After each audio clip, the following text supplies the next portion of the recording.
요즘에 그 21세기에 사형 제도가 있는 나라가 그렇게 많지 않은데, 그 생각보다 많은데요. 45개국이 아직도 사형 제도를 갖고 있어요. 이제 혹시 아시는 분 아시지만 한국도 사형 제도가 있어요. 여기 그 지도는요, 그 사형 제도가 실행되고 있는지에 대한 것을 이제 통계를 낸 작년까지의 자료예요. 여기 이제 보시면은 약간 녹색으로 된 나라들은 사형제도가 폐지된 나라예요. 예를 들면 미국에 캐나다가 있잖아요. 캐나다는 사형제도가 없는 나라입니다. 영국도 없고요. 저 유럽 쪽에 보시면 거의 다 없죠. 그런 나라는 사형제도가 아예 없어요. 사형이 없는 나라이고요. 그 다음에 사형을 좀 안 하려고 노력하는 나라가 이제 러시아죠. 빨간 데 있죠. 러시아 이쪽이에요. 그런데 거기 잘 보면요, 한국도 빨간색이에요. 일본은 아닌데. 한국도 어떻게 하면 사용을 안 하려고 노력하는데 해야 되면 하는 나라예요. 그 중간 부분에 있는 나라이고요. 그 다음에 이제 저기 이렇게 조금 색깔이 잘 구별은 안 되지만 그러니까 주황색 있잖아요. 주황색 또는 주홍색이라고 하는 그 색깔은 사형제도를 하되, 그러니까 사형제도를 하는데 아주 심각한 죄에만 그때만 하는 나라들이에요. 저 아프리카 쪽에 이렇게 붙어 있죠. 저기 남미 쪽하고 그런 데는 그렇고요. 그 다음에 이제 그 갈색으로 된 나라는 미국 저 알래스카 이렇게 해가지고 쭉 중간 부분에 이집트 뭐 이런 나라들 있잖아요. 그 중국도 이렇게 있고 당연히 일본도 있고요. 사형제도가 계속 실행되는 나라입니다. 거기는 그냥 아주 적극적으로 하는 거예요. 그냥 이렇게 뭐 거리낌 없이. 근데 미국은 이제 아시다시피 일부 주는 하지 않아요. 그런 것도 또 있고요. 근데 이제 여하튼 45개 나라가 사형제도를 계속 유지하고 있고 나머지는 폐지한 상태다. 이렇게 그렇게 보시면 되는데요. 이 사형의 이유들이 있어요. 그러니까 사형 선고를 받는 이유들을 이제 보면, 이제 이게 다 정리한 거예요. 나라들 걸 모아보면은 일단 살인이에요. 살인을 하면은 사형에 처해요. 특별히 이제 무슬림 국가들, 그러니까 이슬람 국가들을 보면은 이제 그렇게 하는 경우, 그냥 사람 죽이면 죽이고, 중국 사람 죽이면 죽이죠. 그냥 그게 이제 살인에 대한 대가로 치르는 거, 테러 같은 거 있죠. 테러 같은 것도 이렇게 하고, 미국은 안 하지만 테러가 일어났을 때 테러에 대한 대가는 사형이에요. 마약도 그렇고, 중국은 잡히면 바로 죽죠. 이런 거, 예를 들어 이란도 그렇고 싱가포르 이런 데가 이제 마약 걸리면은 바로 사형입니다.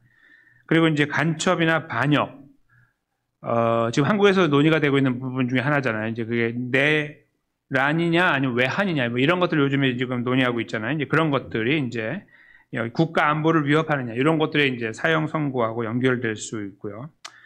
또 이제 성폭행 같은 것도 이제 그 이슬람 국가에서는 금지되어 있죠. 그리고 이제 무장 강도 이런 것들, 납치한 다음에 살인하는 거, 아동에 대한 거, 이런 문제, 아동 성범죄 이런 것들을 심각하게 보는 나라들이 이제 사형 제도를 유지하고 있고 그런 이유에 의해서 사형을 실시하고 있습니다.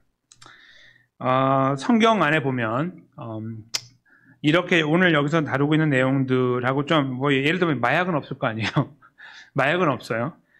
그러나 뭐 테러도 없고 그렇지만 비슷한 유의 것들이 있어요. 사람에게 해를 끼치는 거에 대한 정당한 심판으로 하나님은 사형을 선고하고 계시는데 성경 안에 있는 내용은 좀 다르지만 그걸 잠깐 살펴보려고 하는 거예요. 오늘 본문이 그 내용을 다루고 있기 때문에. 근데 잘 생각해 봐야 되는 부분이에요. 이게 어떤 의미에서 그런지 잠깐 보겠습니다. 이제 아들이 하나 있는데 아들이 말을 안 듣네. 근데 말을 안 듣는데 이제 그냥 딱 보세요. 이제 보시면 말을 안 들어. 아빠 말, 엄마 말 다 안 듣고 순종도 안 해. 하지 마 그거. 계속해. 이런 거죠. 그런데 이제 19절에 보시면은 자꾸 그러면은 부모가 그를 끌고 성문에 가서 장로들을 모아다가 이제 이야기하라는 거예요. 20절. 뭐죠? 20절에 보시면 우리의 이 자식은 완악하고 패역하여. 이제 교만하다는 뜻이거든요. 완악은. 그리고 패역은 권위에 순종하지 않는다. 우리 아버지, 어머니의 말에 순종하지 않는다. 그리고 방탕하고 술에 잠겼다. 이렇게 말을 하라는 거예요. 이 아들이 그 모양입니다. 그럼 어떻게 하랍니까? 21절에. 여러분들 이게 말이 되세요? 그렇게 했어요. 성읍 모든 사람들이 그 얘기 와요. 뭐? 누구가 그래? 다 몰려와가지고 돌 하나씩 들고서 쳐 죽이는 거예요. 우와! 돌로 쳐 죽일지니 이같이 내가 너희 중에서 악을 제하라. 그 아이를 없앰으로 하여 악을 없애는 거예요. 그리하면 온 이스라엘이 듣고서 두려워할 것이다. 이렇게 하지 않을 것이다. 이제 이렇게 말씀하신 거예요. 여기서 이렇게 하실 분 있으십니까? 자기 자녀가 있는데 말을 이게 안 들어도 너무 안 들어. 그러면 돌로 쳐 죽일 만한 분이 여기 계시냐고요? 저는 못합니다. 근데 예를 들어서 여기에 이렇게 해요. 그 아들이 나가서 사람을 죽였더라. 사람을 10명까지 죽이면 붙잡아다가 죽여라. 뭐 이렇게 하는 어떤 좀 우리가 생각할 때도 아유 그건 그가 무도하니까 죽어야지. 뭐 이런 것들이 모르는데 너무 간단한 거잖아요. 그리고 사실 이런 거 참지 않는 부모가 어디 있습니까 세상에. 아무리 말해도 안 들어도 참죠 부모는. 어떻게든 참으려고 그러죠. 그래갖고 참아갖고 뭐 종아리를 때려도 종아리 때리는 것뿐이 자기 종아리 때리잖아요. 어떤 사람은 이렇게 자기 종아리 때리면서라도 자기 아들을 보호하려고 하는 것이 일반적인 마음이거늘 하나님은 너무하신 거 아니냐 이렇게 생각할 수 있습니다. 그렇죠? 왜 이렇게까지 해가지고 이렇게 무섭게 해가지고 그러면 이렇게 잘 생각해 보세요. 아들이 이런 아들이 대부분일 거 아니에요. 사람들이 이런 아들이 많잖아요 사방에. 그런 시간들이 또 있잖아요. 이렇게 사춘기 그런 게 있고. 근데 그렇게 이렇게 다 하면 어떻게 돼요? 아들이 남아 돌겠습니까? 나중에 시간이 지나면 아들이 부족할 거 아니에요. 다 죽으니까. 그래서 이제 학자들이 논의를 해요. 이 말씀은 잘 지켜주지 않았을 거다, 분명히. 저는 그렇게 생각하지 않고요. 이 말씀뿐만 아니라 거의 말씀을 안 지켰어요, 사람들이. 이스라엘이 말씀을 안 지키고 살았어요. 우리가 안 지키는 것처럼. 이 말씀은 거의 안 지켜졌으니까 이스라엘이 버티고 온 거죠. 뭐 하나님 방법이 또 있겠지만, 이렇게 해서 아들이 죽어나가도 하나님은 이스라엘을 살려내실 수 있지만, 그러나 이스라엘은 이렇게 하지 않았을 가능성이 매우 농후합니다. 그러니까 무슨 말씀이냐면, 여기서 주어진 말씀을 저희가 읽을 때에 생각 없이 읽으면 그냥 넘어가지만 생각을 하다 보면 하나님이 너무하다는 결론을 얻게 돼요. 그리고 도대체 누가 이런 무시무시한 계명을 지켜나가며 살겠느냐 이거죠.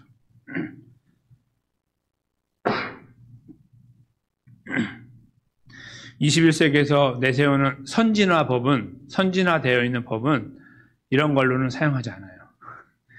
아버지 말을 안 들어? 죽여! 이런 법은 세상에 없어요. 세상에 없어요. 21세기에 이 지금 나라들 사용하는 거 없어요.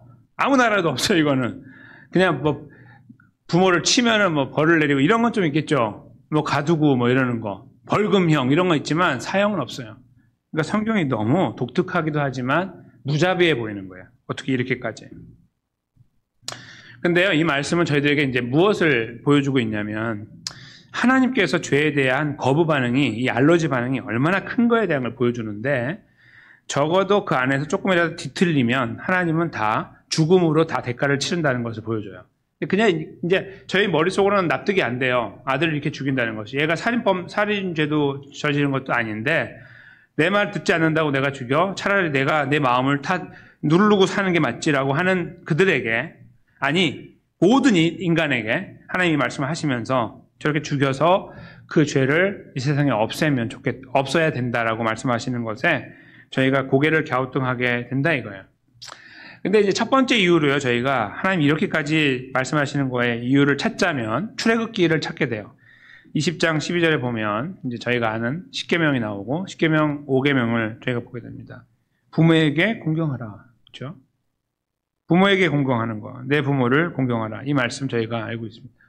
그러니까 이 부모에게 공경하라는 말씀을 사람과의 관계 제일 위에 두고 있다는 거 저희가 생각하잖아요. 1번부터 4번까지는 하나님과의 관계인데 5번부터 10번은 사람과의 관계인데 그 중에 가장 중요하니 부모를 공경하라는 말씀을 넣어두셨다라고 저희가 해석하잖아요. 그리고 이해한단 말이에요. 근데 여기에서 주목할 것은 만약에 이 사람이 5계명을 범하면 이 5계명을 범함으로 해서 만약에 살인을 한다면 하나님이 살인죄를 사형을 지키신다면 그것은 단순히 부모에게 복종하지 않는 문제가 아니라요. 그 하나 올라가면 하나님께 복종하지 않는 것 때문이에요. 그렇죠? 그러니까 하나님께서 만드신 이 법을 지키지 않았으니까 하나님께서 벌을 내리시는 거예요. 부모도 있지만 더 크게는 이게 결국 하나님을 향한 불순종이기 때문이다. 이렇게 저희는 이해할 수 있어요. 저는 그것이 타당하다고 봅니다. 그러니까 당연히 죽어야 되는 거예요. 그런데 성경에 보면요, 이제 여기 말고 많은 부분에서 하나님께서 사형을 언도하시는 과정들이 나오는데요.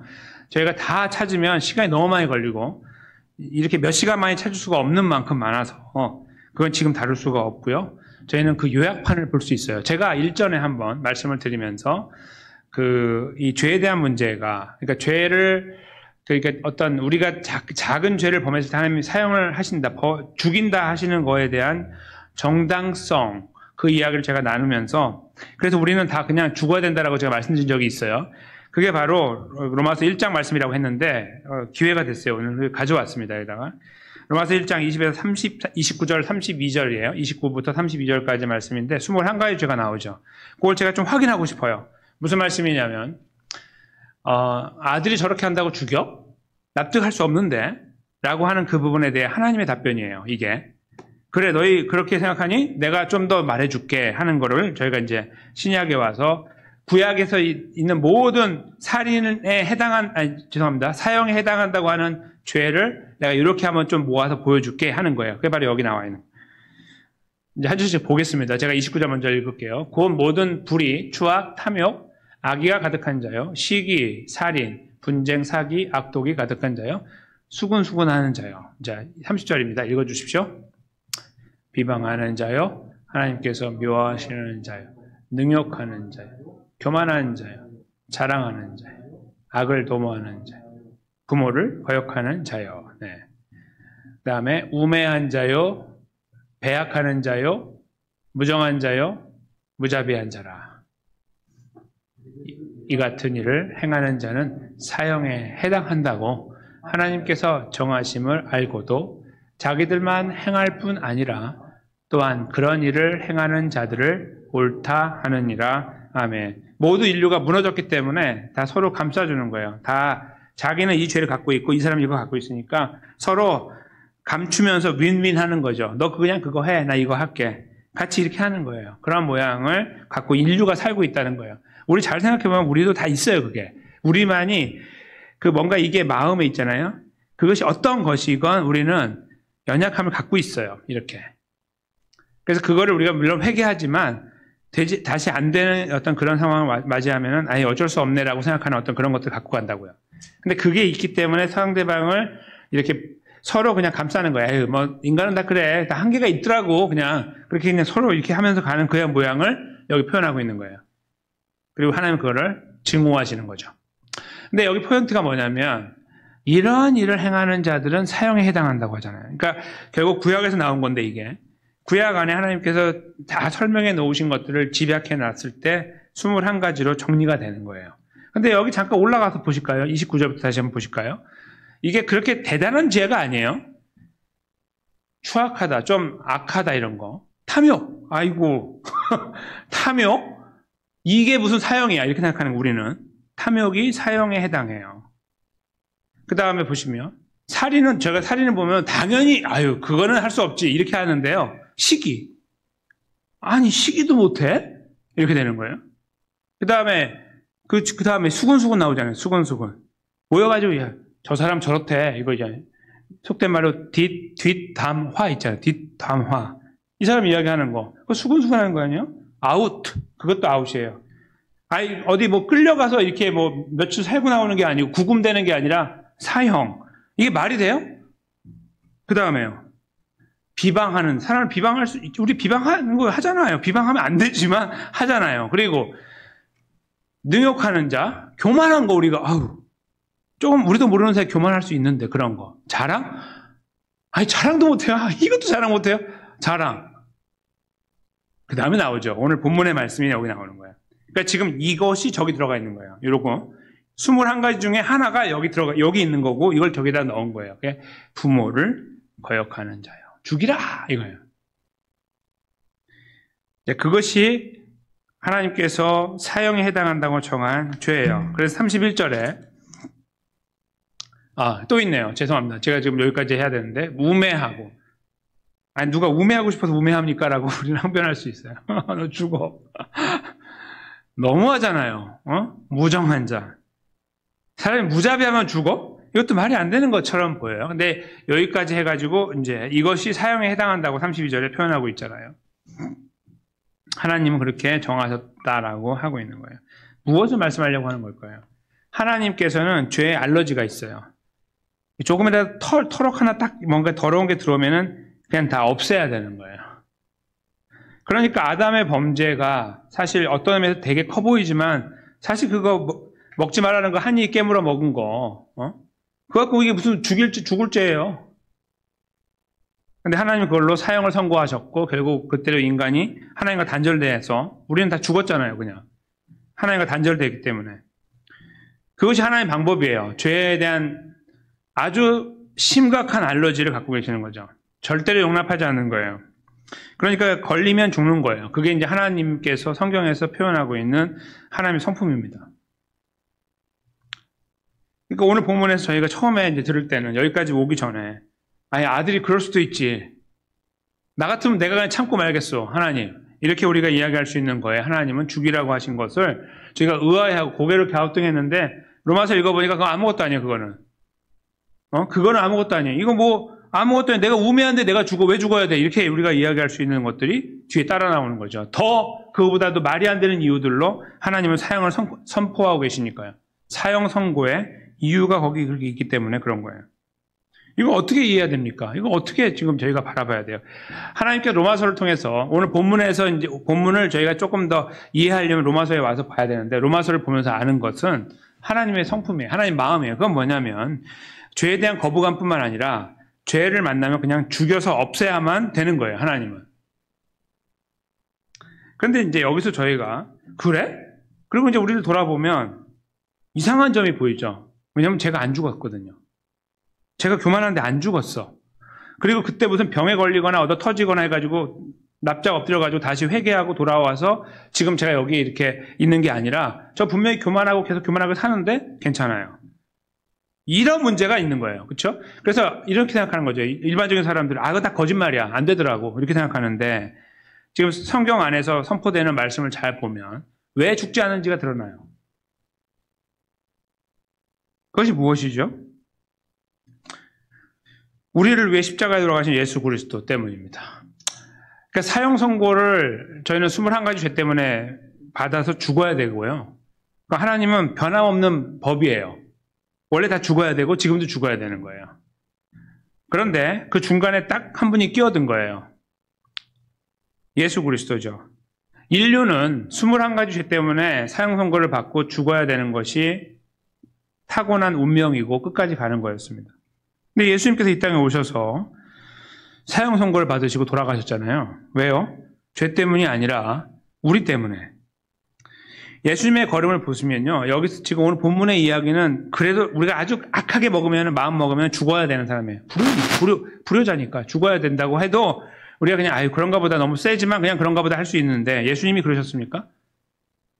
예수님은 하나님 아버지의 권위를 항상 인정하고 평생을 사셨고 십자가에 돌아가시는 와중에 인생의 가장 힘든 시간 겟세마네 동산에서 기도하실 때에 아버지께 요청을 하였지만 순종하로 끝났죠.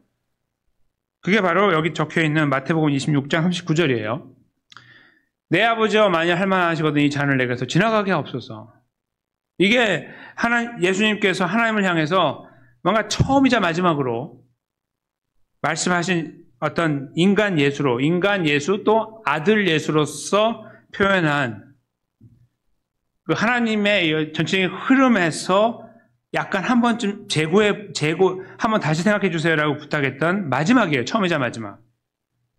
이 잔을 내게서 지나가게 하옵소서. 근데 그 다음에 바로 이어서 말하죠. 시간이 얼마 걸리지도 않아요. 그냥 바로 나가는 거예요. 그러나 나의 원대로 마옵시고 아버지의 원대로 하옵소서. 이거 예수님이셨죠. 예수님은 처음부터 끝까지 순종으로 일관하셨지 조금의 불순종이나 기미도 보이지 않았어요. 다른 말로 바꾸면 오늘 본문에서 불순종한 아들이 죽는 모습하고 다르게 예수님은 완전한 순종을 이루신 분인데 이 땅에 오셔서 불순종한 아들이 얻어 터지고 죽어야 되는 그 자리에 예수님께서 서 계셨던 것이라 이 말씀입니다. 예수님이 이 땅에 오셔서 결국 21가지 죄 때문에 죽어 있는 우리를 살리기 위해서 우리를 위하여 십자가에 돌아가신 거예요. 굳이 따지자면 순종의 아들로서 불순종이 아니라 그래서 저희가 오늘 본문에서 헤아려 볼 수 있는 부분이 그러니까 저희가 죽지 않고 있는데 엉뚱한 소리 하는 거죠. 이제 이 말씀에 대한 확신이 없는 분들은 다 거짓말이라고 말하고, 그거 되지도 않는 거, 뭐, 누가 죽어, 그래서. 죽는 사람 봤어? 가끔 있죠, 아주 가끔. 그러나 거의 못 찾으니까 없다고 생각하면서, 에이, 다 거짓말이네. 별거 아니네. 이렇게 생각하는 거고. 우리는, 하나님의 백성의 우리들은 얄팍한 생각을 갖고 있으면은, 에이, 대충 죄 지어도 괜찮구나라고 생각하면서 사는 거죠. 굉장히 얄팍한 생각이죠. 우리는 그것을 이렇게 한꺼풀 벗겨서 보면 거기에 예수님의 피가 보이고 예수님의 사랑이 보이거든요. 그러니까 우리가 왜 이렇게 이 삶을 건사하고 있는지가 보이고, 첫째. 그리고 우리는 이걸 뛰어넘어서 결국 영원한 생명으로 가는 존재가 됐다는 것을 거기서 보게 되는 거예요. 단순한 사형 선고를 피해간 존재가 아니라 예수님이 그 사형 선고를 받고 그렇게 형장의 예수로 사라지신 다음에 그렇게 완전히 부서진 결과로 우리는 하나님의 은혜 가운데 서게 됐고 하나님 자녀가 되어졌고 예수님 제자가 되어졌음으로 하여 천국 백성이 되어졌음으로 하여 우리는 그 영광을 누리는 자에 서게 됐다는 거죠. 단순히 이 죽음만 모면하는 게 아니라 이 전체적인 영원한 죽음이라는 것을 뛰어넘어서 영원한 생명으로 들어간 존재가 되었다는 말씀입니다. 그러니 이것을 바라보면서 우리 죽지 않는 거예요. 거기서 감사가 있어야 되고 기쁨이 있어야 되죠. 물론 저희가 잘 생각해 보면요, 세상에는 이런 사람이 너무나 많으니 다 죽어나가야 되는데 안 죽는 걸 보면서 우리는 더 중요한 사실 한 가지를 알게 됩니다. 최후의 심판이라는 거죠. 그렇죠? 하나님 말씀은 저희에게 최후의 심판을 계속해서 기억나게 하고 계십니다. 지금은 그래서 우리는 우리의 모습을 잘 누구에게도 오픈하지 않아도 감추고 살아갈 수 있어요. 최후의 심판에 다 드러나죠. 벌거벗긴 모습으로 다 드러납니다. 그렇죠? 그때 하나님 첫 번째 아주 심플한 심판은 뭐냐면 천국과 지옥을 가르죠. 천국과 지옥을 가르는 심판을 먼저 하셔서 일단은 하나를 끝내고 그 다음에 천국 안에 있는 하나님 백성들 안에 상급을 위한 심판들을 이어가시죠. 그것이 하나님 심판의 순서입니다. 요한계시록을 통해 보게 되는 그 자리에 우리는 그 자리에 서 있는 존재가 돼요. 서는 존재가 되고요.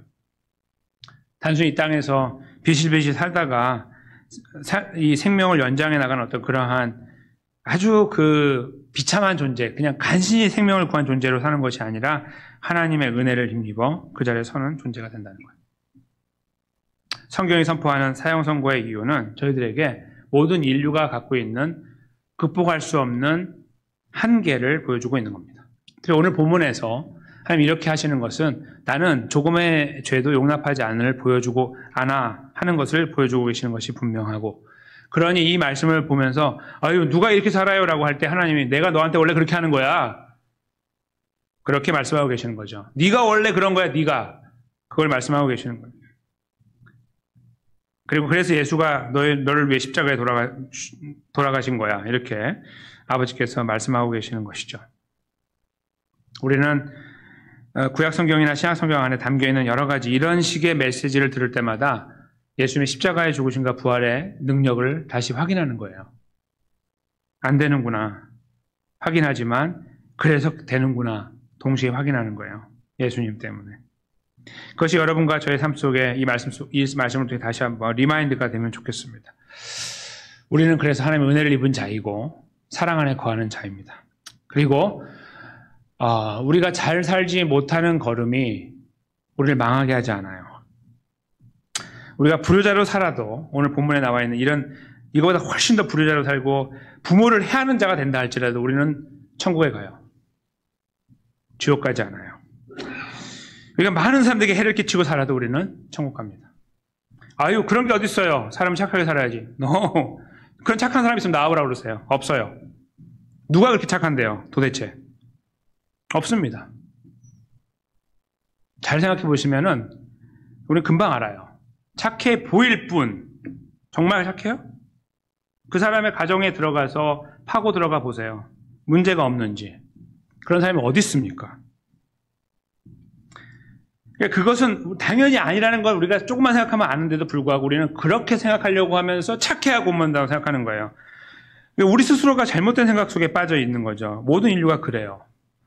근데 우리는 이 본문의 말씀을 통해서 다시 확인해야 되는 거예요. 안 되는구나. 그게 아니었구나를 다시 보는 거예요. 그리고 예수님이 오신 이유를 확인하는 겁니다. 이런 생각들을 계속 반복하잖아요. 이렇게 반복을 자꾸 하다 보면요. 이 생각이 바뀌어요. 당연히 은혜 때문에 산다는 거 아는데요. 사람이 느슨해지지 않아요. 이게 느슨해질 것 같잖아요. 아유, 그렇게 하면 안 되고, 그래도 하나님 말씀을 지켜야 왜 좀 단단하게 이렇게 좀 사람다워지지, 그리스도인다워지지, 이렇게 생각하지만 그렇지 않아요. 결코 그렇지 않아요. 우리는 계속 같은 이 바퀴를 돌면서, 쳇바퀴를 돌면서 그 같은 이 흐름 안에서 벗어나지 못하는 시간들을 걸어가고 있는지 모르는데요. 그래서 주님이 오셨다는 것을 자꾸 묵상하잖아요. 거기에서 우리는 그냥 무너져 버리는 거예요. 인간이 무너져 버려요, 그냥. 자존심 뭐고 다 필요 없이 무너진다고요. 그게 자꾸 무너지게 되는 거죠. 그게 성숙으로 가는 길이에요. 그 사람이 성숙한 사람이죠. 뭔가를 내가 지키려고 하고 뭔가 발버둥 치는 가운데 가는 게 아니라 그거는 잘못하면 우리 의가 생기거든요. 아까 저기 말하는 교만이 생기고. 근데 그게 아니라 이게 안 된다는 것을 아주 깊이 묵상을 해야 돼요. 왜냐하면 내 마음 저 깊은 곳에는 죄가 있으니까. 내가 아무리 착하려고 해도 저 뿌리를 뽑지 못하니까. 순간이 되면 튀어나오니까. 그거 감당하지 못하니까. 그걸 알 때에 우리는 예수님을 만나고 다시 만나는 거예요. 다시 예수님 만나고 그래서 예수님 저기 계시는구나를 다시 확인하게 되는 거예요. 이 과정이 반복될 때에 우리는 이 복음만 들어도 무너져 버리는 거예요. 찍소리 못하고 그냥 무너지는 거예요. 누가 보는 거 관계없어. 나 혼자 무너지는 거예요. 주님 앞에서. 그 사람이 거기서 은혜를 경험할 때 변화가 시작되는 거죠. 아무도 못 막아요, 그거는. 그래서 순교가 일어나는 거예요, 사람들이. 순교를 그냥 하는 게 아니라 뭐 다짐한다고 되는 게 아니라 그래서 되는 거예요. 근데 그 순교는요, 사람 목숨이 왔다 갔다 하는 문제일 수 있지만 사실은요, 여러분과 저는 순교를 하면 사는 거예요. 다른 말로 바꾸면. 뭐냐면 그리스도인답게 살아가려고 발버둥 치는 게 순교예요. 거기서요, 그 하나 내가 얻어맞는 거 있잖아요. 거기 내 거 뺏기는 거. 그게 바로 순교의 참된 의미가 되는 거예요. 왜요? 주님을 위해서 내가 희생당한 거니까. 내가 죽은 거니까. 나 자빠진 거니까. 무너져 버린 거니까. 주님 때문에. 그렇죠? 그렇게 되는 것입니다. 저는 이 세상의 삶이 이렇게 한 주를 살아가는 것이 정말 도전적이잖아요. 하루하루가 그렇고. 예상하지 않은 일이 막 발생하고 그 일 앞에서 우리는 흔들흔들 할 때도 있고 좌절하고 절망할 때도 있거든요. 그리고 왜 나만 이런 일들을 겪느냐고 그렇게 주님 앞에 하소연하는 일들을 만나고 그래요. 심리적으로 만나기도 하고 육체적으로 만나기도 하고 그 시간이 우리에게 늘 있거든요. 그러니까 삶이 힘들어요. 근데 그 삶이 자체가 힘든 것에서 그냥 그 삶이 힘드니까 거기서 그냥 이렇게 그냥 우리 삶은 원래 힘들어 그렇게 사는 게 아니라 그 힘든 삶이 더 힘든 이유를 보는 거예요. 예수님 때문인 거예요. 내가 예수님 믿으니까 더 힘든 거예요. 내가 참아야 되니까. 참는다는 것이 정말 힘들잖아요. 근데 그걸 해야 되는 거예요. 그러니까 우리는 매일 사형 선고를 받고 사는 거하고 같은 거고 왜냐하면 잘 못 참으니까 어떤 경우에. 근데 그때 예수님이 등장하는 거예요. 그럴 때마다 내가 무너져 있는 그 순간에 등장하시죠. 그래서 내가 너를 위해서 십자가에서 죽은 거야 라고 말씀하시는 거예요. 그것이 등장하지 않아서 지옥 가는 게 아니라 우린 이미 그분을 만났고 근데 그것이 리마인드가 되는 거예요. 자꾸. 그때 우리는 사형 선고를 받아야 되는 우리 자신을 다시 보고 다시 그래서 주님이 오셨고 내가 그래서 살았다는 것을 확인하게 되는 거죠. 그때 우리는 다시 주님을 의지하게 됩니다. 아직도 걸어가야 될 3일의 걸음이 있습니다. 걸음 속에서 우리는 다시 이 사실을 기억했으면 좋겠습니다. 그리고 예수님의 이름을 불렀으면 좋겠습니다. 내가 무너지고 약할 때마다 내 입에서 잘못된 표현이 나올 때마다 내 생각이 약간씩 잘못된 것들로 갈 때마다 거기서 무너져 내릴 때마다 아무도 없는 순간에 내 마음이 무너지는 것을 볼 때마다 우린 예수님의 이름을 불렀으면 좋겠습니다. 예수님, 저를 불쌍히 여겨주세요. 이렇게 진실되게, 진솔하게, 무게 있게 예수님의 이름을 부르면서 저희가 걸어가야 될 3일간의 걸음을 계속 이어나가는 여기 계신 한 분 한 분의 삶이 되시기를 예수님의 이름으로 간절히 축원합니다.